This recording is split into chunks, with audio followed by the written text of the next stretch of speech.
Hello movie lovers. Shamzu Zayba డైరెక్షన్లో సైజు కురుప్, అర్జున్ అశోకన్, అంటే సుందరానికి, కిరణ్ అబ్బవరం కా మూవీస్తో తెలుగు ఆడియన్స్కి పరిచయమైన తన్వీరాములు ప్రధాన పాత్రలో నటించిన మలయాళం మూవీ అభిలాషం. మార్చి 29న థియేటర్స్లో రిలీజ్ అయిన ఈ మూవీ ప్రజెంట్ అమెజాన్ ప్రైమ్ వీడియోలో అలాగే మనోరమ మ్యాక్స్ ఓటీటీలో స్ట్రీమింగ్ అవుతుంది. ఈ మూవీ ఎలా ఉందో ఈ రివ్యూలో చూద్దాం. ఇదొక light hearted unspoken love story. Nearly 2 hours duration ఉన్న ఈ మూవీని మీరు మీ ఫ్యామిలీతో కలిసి కూడా హ్యాపీగా చూడొచ్చు. కొట్టక్కల్కి చెందిన అభిలాష్ తన చైల్డ్హుడ్ ఫ్రెండ్ షెరీన్ అనే అమ్మాయిని లవ్ చేస్తాడు. కానీ డేర్ చేసి తన మనసులో మాటను షెరీన్కి ఎక్స్ప్రెస్ చేయలేకపోతాడు. దాంతో తను వేరే పర్సన్ మ్యారేజ్ చేసుకుని అత్తారింటికి వెళ్ళిపోతుంది. కానీ సడన్గా తన హస్బెండ్ చనిపోవడంతో విడోగా తన కూతురితో కలిసి తిరిగి మళ్ళీ కొట్టక్కల్కి వస్తుంది.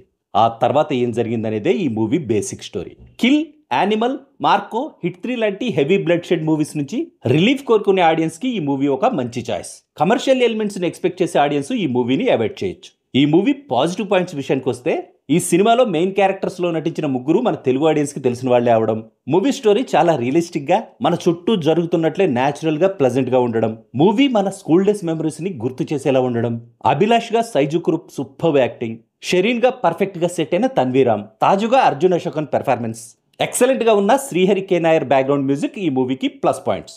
ఇక ఈ మూవీ నెగిటివ్ పాయింట్స్ విషయానికి వస్తే, మనం ఇదివరకే చాలాసార్లు చూసినట్టు అనిపించే స్టోరీ అవ్వడం, ముందే ఒక ఎమోషనల్ క్లైమాక్స్ని రాసుకొని ఆ క్లైమాక్స్ వరకు ఆడియన్స్ని తీసుకెళ్లడానికి మిగతా మూవీని వీక్ రైటింగ్తో, వీక్ స్క్రీన్ ప్లేతో నడపడం, తాజుగా యాక్ట్ చేసిన అర్జున్ అశోకన్ క్యారెక్టర్ చాలా ప్రెడిక్టబుల్గా ఉండడం, ఒక 20 నిమిషాల షార్ట్ ఫిల్మ్కి సరిపోయే కాన్సెప్ట్ను 2 గంటల సినిమాగా తీయడం ఈ మూవీకి మైనస్ పాయింట్స్. ఫైనల్గా చెప్పాలంటే, స్లో పేస్డ్ మలయాళ మూవీస్ నచ్చే ఆడియన్స్ ఓటీటీలోనే కాబట్టి ఈ మూవీని చూస్తూ ఒక 2 hours టైం పాస్ చేయొచ్చని నా opinion. That's all in this review friends. మళ్ళీ నెక్స్ట్ రివ్యూలో కలుసుకుందాం. Thank you for watching.